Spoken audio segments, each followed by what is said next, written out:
Hello there and welcome. This session is designed to help you ease into deep, restful sleep. We'll begin with a simple meditation to calm your body and quiet your mind. Then, as you drift closer to sleep, I'll introduce a gentle bedtime story, just enough to carry you into your dreams. Before we begin, press the like button and subscribe for more sleep story videos. I'd love to hear from you. Leave a comment saying where you're listening from and what time. Find a comfortable position, close your eyes, and take a deep breath in and out. Take a slow, deep breath in and exhale gently. One more time, inhale deeply, filling your lungs with fresh, soothing air. And as you exhale, let go of the day, releasing any tension, any thoughts that no longer serve you. With each breath, feel your body becoming lighter, more at ease, sinking into comfort. You're doing great. Next, bring your awareness to the top of your head. Imagine a warm, gentle light resting there, like the soft glow of a bedside lamp. This light begins to spread slowly, easing away any tension in your forehead, softening the space between your eyebrows, relaxing your eyelids, your cheeks, your jaw. There's nothing you need to hold on to. Just let everything soften, loosen, unwind. Feel your shoulders drop slightly as if a weight has been lifted. Your arms become heavy, sinking into deep relaxation. With every breath, this warmth moves lower, your chest rising and falling effortlessly, your stomach soft and calm, your legs and feet completely at rest. The world around you fades into quiet. There is nothing to do, nowhere to be. Just this moment, just rest. Imagine yourself wrapped in a cozy, soft blanket of stillness, safe, warm, and peaceful.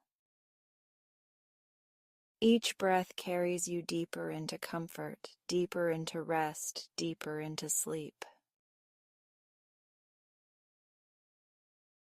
And here's tonight's cozy bedtime story.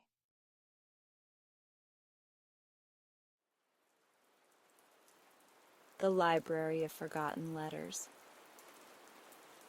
I wasn't looking for anything in particular when I found the letters.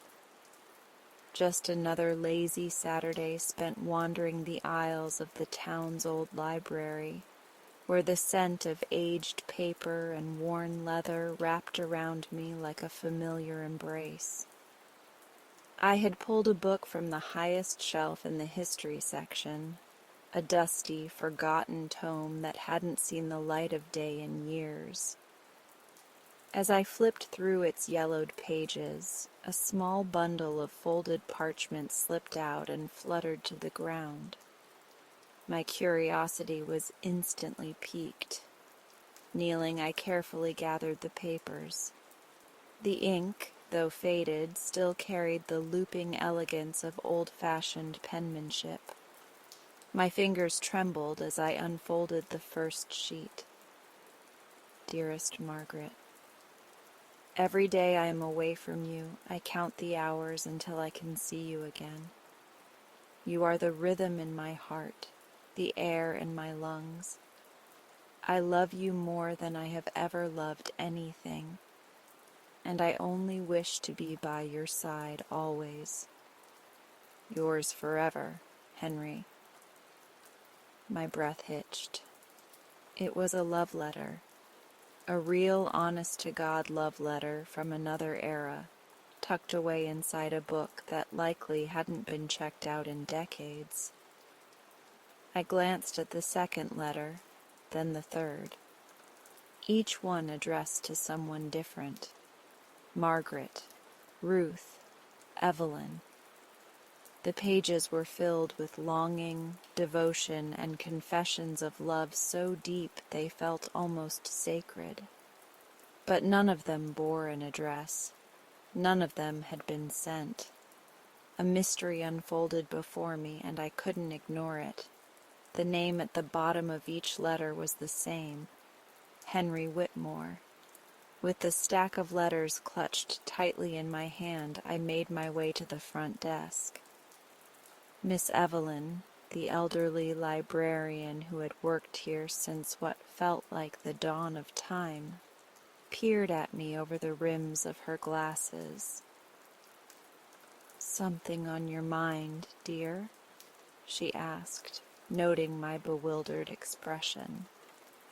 I hesitated, then placed the letters on the counter. "Do you know anything about a Henry Whitmore?" She frowned and shook her head. "Not off the top of my head. But if you're looking for someone who might remember, Jimmy Lawson would be your best bet." I knew of Jimmy Lawson. Everyone did. He had been the town's postman for over 40 years before retiring. If anyone knew the names and stories tied to this town, it would be him. The next morning, I found myself at Jimmy's doorstep, the letters tucked neatly into an envelope. The old man answered on the second knock, his weathered face splitting into a grin when he saw me. "Well, if it isn't Mariah, what brings you to my neck of the woods?" "I need your help," I admitted, holding up the letters. His eyes narrowed as he took the envelope from me, his fingers brushing over the worn paper.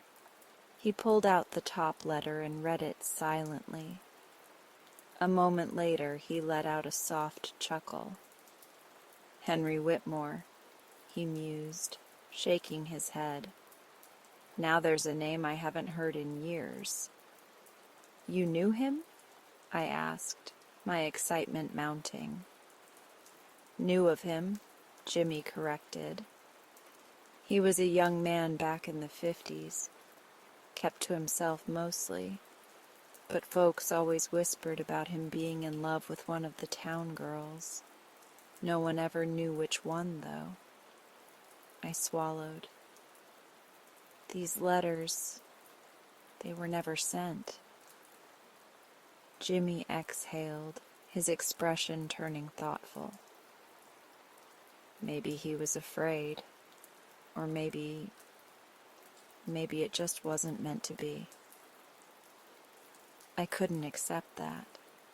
Love like this didn't deserve to be forgotten. These words were meant for someone, even if time had buried them beneath layers of dust and lost memories. "Would you help me find out what happened to him?" I asked, hope lacing my words.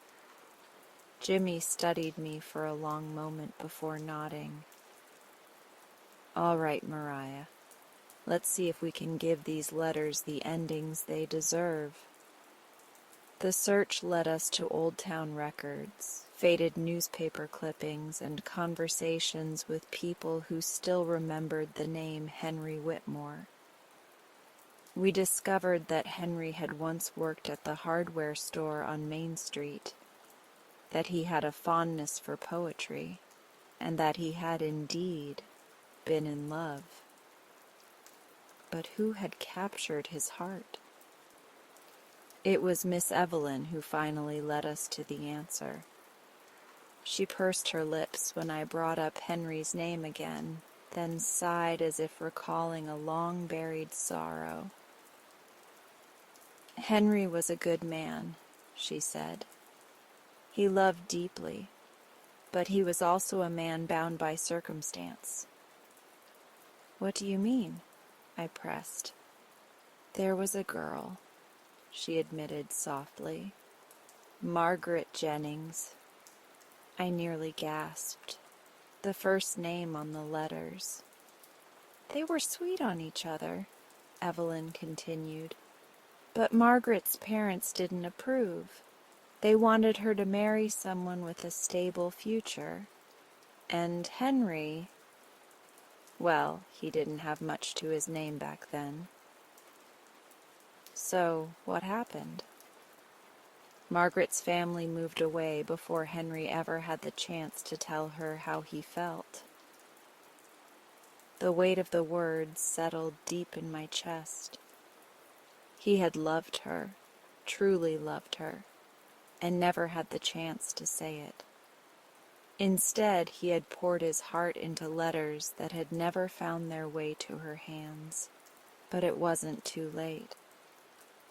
With Jimmy's help, I tracked down an address for Margaret Jennings. She was now Margaret Hayes, living 2 towns over. Her voice trembled when I called her, and when I mentioned Henry's name, there was silence. Then, in the softest whisper, she said, "He never wrote me." I met her in person that afternoon, and when I placed the letters in her hands, tears welled in her eyes. She traced the ink with delicate fingers, as if touching something precious and fragile. "He loved you," I told her, "more than you ever knew." Margaret looked up at me, her expression a mixture of sorrow and gratitude. "I loved him too," she confessed, and I never stopped wondering what might have been. As she read the letters, I saw something change in her, a piece of her past mending, a love story given a voice after so many silent years. And though time had stolen their chance, Henry's words had finally found their way home. Sometimes love doesn't need an ending, it just needs to be known. The moment Eleanor Hastings's trembling fingers brushed against the letter, I saw the years fall away from her. For an instant, she wasn't the stern, elderly woman with silver hair and eyes sharp as flint. She was a girl, standing at the edge of lost love, staring at something she never thought she'd see. Her lips parted, but no words came. Instead, she traced the edges of the envelope as if testing its reality.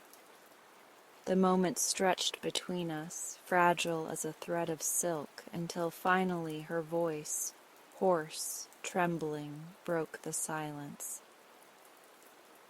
"Where did you find this?"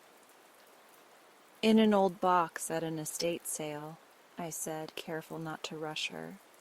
"There were dozens of them, all addressed to you." She looked up sharply, and the weight of a lifetime settled back into her features. "That can't be true. Henry never wrote to me." I hesitated before speaking, afraid of how much I might undo. "He did, Eleanor. He wrote to you again and again, but the letters were never sent."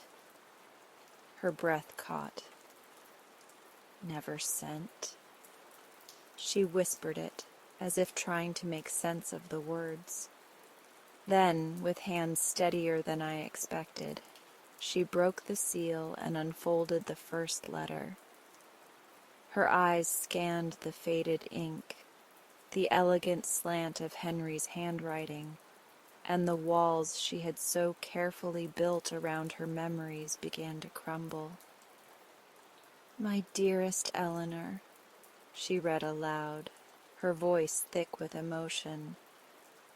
"I have written you 100 letters, and still I am a coward. I send none of them, because I fear your answer, and yet I am more afraid of your silence. I left you, but not by choice." If I had known the depth of my own heart, I never would have let you go." She stopped, swallowing hard, and pressed the letter to her chest. The room seemed smaller, filled with the weight of what could have been. I waited, uncertain if she wanted to continue, but Eleanor turned to me with tears glistening in her eyes. "All these years," she whispered, "I thought he abandoned me, that he didn't love me enough. But he did, didn't he? He loved me all along." I nodded, my own throat tightening. "I think he did." A tremor passed through her, and for a long time she simply held the letter. Then, in a movement that felt both fragile and fierce, she reached for another. She read, and then another. Each page unfurled a love that had been trapped in time, a love that was meant to be heard. I watched her, feeling the weight of history shifting. These letters weren't just ink and paper. They were second chances. They were the voices of the past, begging to be acknowledged. As the afternoon waned, Eleanor sat back, her expression distant, her heart, I suspected, fuller than it had been in decades. "Mariah," she said finally, her voice steadier now. "These letters, they could change everything." "They could," I agreed, "and not just for you." Her gaze sharpened, the old fire returning to her eyes. "You think they might rewrite more than just my past?" I nodded. "What if Henry wasn't the only one? What if there were other letters, other stories, that never reached the people they were meant for?" For the first time since I arrived, Eleanor smiled. It was small, but it carried the promise of something greater. "Then, my dear, I suppose we have work to do." And just like that, a forgotten love story became something much more. It became a mission. I could hardly breathe as Charlotte Whitmore's words settled over me like a heavy shroud. My hands trembled in my lap, my fingers clutching the yellowed letters as if they might disappear at any moment. Ethan sat beside me, his journalist's notepad resting on his knee, his eyes sharp and focused. But for once he had no words. The silence in Charlotte's dimly lit parlor was thick with old secrets and sorrow. "He wrote to me," I whispered, my voice cracking. "He wrote all this time, and I never knew." Charlotte nodded solemnly, her aged face creased with both time and pain. "Yes, my dear, Henry loved you. He never stopped." My heart ached at the thought. All these years I had believed he had simply moved on, forgotten me. I had suffered in silence, while he had done the same, not knowing that the letters he poured his heart into had never reached me. "Who?" Ethan finally spoke, his voice laced with determination. "Who kept them from her?" Charlotte sighed, her gaze dropping to her hands, knotted with arthritis. "I don't know for certain, but I have my suspicions." I swallowed hard. "Tell us." Charlotte hesitated before rising from her chair with effort. She moved to a wooden chest against the wall, opening it with shaking hands. From inside she pulled out a small bundle of letters tied with a faded blue ribbon. She returned to her chair and passed them to me. "These," she said softly, are the letters Henry received from you. Confusion swirled inside me, but I never wrote to him. Charlotte's lips pressed into a thin line. Exactly. I untied the ribbon and unfolded one of the letters. The handwriting was neat, precise, but entirely unfamiliar. My name was signed at the bottom, but the words on the page were not my own. My breath hitched. Someone had forged letters in my name. Someone had wanted Henry to believe I had written them. Ethan leaned in, his eyes scanning the letter in my hands. Someone wanted him to think she'd moved on, he murmured, that she didn't love him anymore. I turned to Charlotte, my stomach twisting in knots. Who would do this? Charlotte exhaled slowly. My husband, Richard. A sharp gasp escaped my lips. Richard? But why? She looked away, her expression full of regret. Richard was Henry's older brother. He never approved of Henry's relationship with you. He believed you were a distraction, that you weren't suitable for the Whitmore name. Ethan let out a low whistle. So he intercepted Henry's letters and had someone forge these replies to make him believe Mariah had rejected him. I felt dizzy, my world tilting at the revelation. He destroyed our love, I whispered. He kept us apart for no reason but his own pride. Charlotte nodded, her own eyes welling with unshed tears. And Henry never knew. Even in his last years he spoke of you, Mariah. He always wondered why you had stopped writing, why you had turned away. My chest tightened painfully. He died thinking I had abandoned him. Ethan reached for my hand, his grip warm and grounding. But now you know the truth. And so does Charlotte. Tears burned my eyes, but I blinked them away. There has to be something I can do, I said. I can't change the past, but I can make sure the truth is known. Charlotte offered a sad smile. That's why I kept these letters. I always suspected, but I never found them until after Richard passed.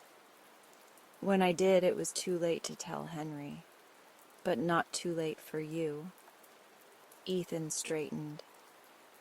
Mariah, we can publish this story. People deserve to know what happened. Henry deserves to be remembered for the love he never got to share. I glanced at him, my pulse quickening. You think people would care? I know they would, Ethan said firmly. This isn't just about you and Henry. It's about lost love, about family secrets, about the consequences of one man's selfishness. People will care. I turned back to Charlotte. Would you be willing to share your story? Charlotte reached for my hand, squeezing it gently. If it means setting the truth free, then yes. A sense of purpose filled me, replacing the sorrow that had threatened to consume me. I had spent my life wondering what had gone wrong, why Henry had stopped writing. Now I knew, and now I would make sure the world did too. Ethan pulled out his recorder and set it between us. Let's start at the beginning. I turned the delicate paper over in my hands, tracing the faded ink with my fingertips. The letter is fragile, its edges softened by time, yet the words remain, carrying the weight of years unsaid.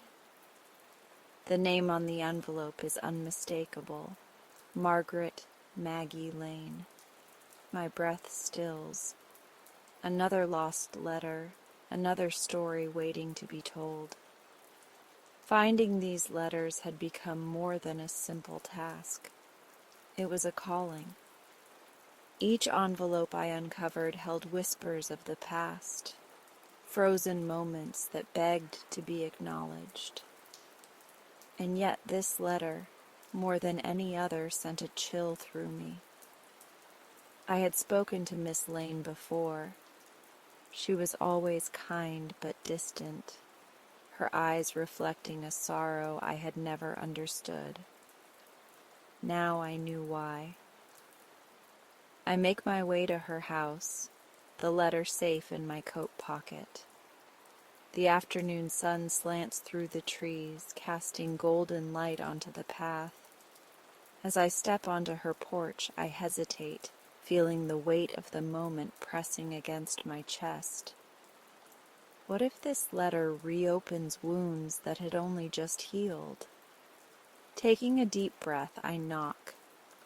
It takes a moment, but the door finally creaks open.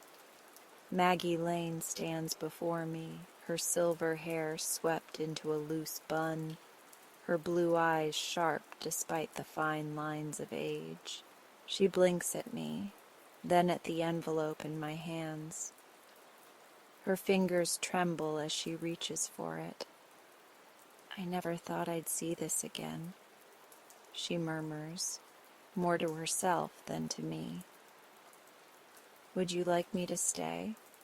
I ask softly. She nods and steps aside, leading me into the parlor. The room is warm, filled with the scent of lavender and old books. She sits in her worn armchair, unfolding the letter with careful hands. I settle onto the settee, watching as she reads. Silence stretches between us, thick with emotion. Then, after what feels like an eternity, she exhales shakily. "I wrote a letter to Henry once," she says, her voice barely above a whisper. "I told him everything, how I loved him, how I wanted nothing more than to spend my life by his side. But I never sent it. I thought he had forgotten me." I lean forward, my heart aching for her. "He didn't forget, Miss Lane." Tears well in her eyes, threatening to spill over. She presses the letter to her chest, a sob escaping her lips. "All these years?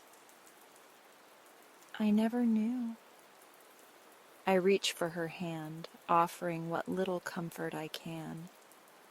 "Sometimes fate is unkind, but you loved and you were loved in return." She smiles through her tears, a bittersweet expression. "And now at least I have the truth." As I leave her home, my resolve strengthens. There are more letters out there, more stories left unfinished. I will find them. I will return them. Because love, no matter how long forgotten, deserves to be heard. The final letter slipped into place with a soft rustle, and with it a chapter of my life quietly closed. The library, my sanctuary, stood warm and inviting, its shelves whispering the stories of countless hearts before mine. But tonight, it wasn't just about the stories of others. It was about me. About how the letters had not only reunited lost loves, but it also brought me to a realization I had long been too afraid to face. I traced my fingers over the edges of the last envelope, my heart thrumming against my ribs. The letters had guided me through the lives of others, uncovering emotions, regrets, and second chances. They had made me believe in love again, and as each one found its home, I realized something profound. I, too, had a story waiting to be written. Ethan had been there all along, steadfast and unwavering. The patient listener, the reassuring presence, the one who made me feel seen when I was too afraid to step into the light. He had laughed with me, comforted me, and reminded me that love wasn't just found in the carefully scripted words of old letters. It was here, in the spaces between moments, in the silent understanding between two people who had always been meant to find their way to each other. Tonight, the library had transformed into a beacon of celebration. Fairy lights glowed softly from the high beams, illuminating the faces of those whose lives had been touched by the letters. The town had gathered, embracing the rekindled romances and the enduring magic of written words. The scent of old pages mixed with the comforting aroma of spiced cider, and laughter echoed through the aisles. I spotted Ethan near the fireplace, his hands tucked into his pockets, his eyes scanning the room with the quiet attentiveness I had come to adore. For years I had thought of him as my anchor, my friend. But now, standing amidst the love stories that had unfolded, I knew he was so much more than that. With a deep breath, I walked toward him, my pulse quickening. He turned as I approached, his lips curving into a familiar, gentle smile. "Mariah," he said, his voice warm, familiar. "Ethan," I murmured, feeling the weight of my emotions swell within me. "I have something to say." He tilted his head, waiting, always patient.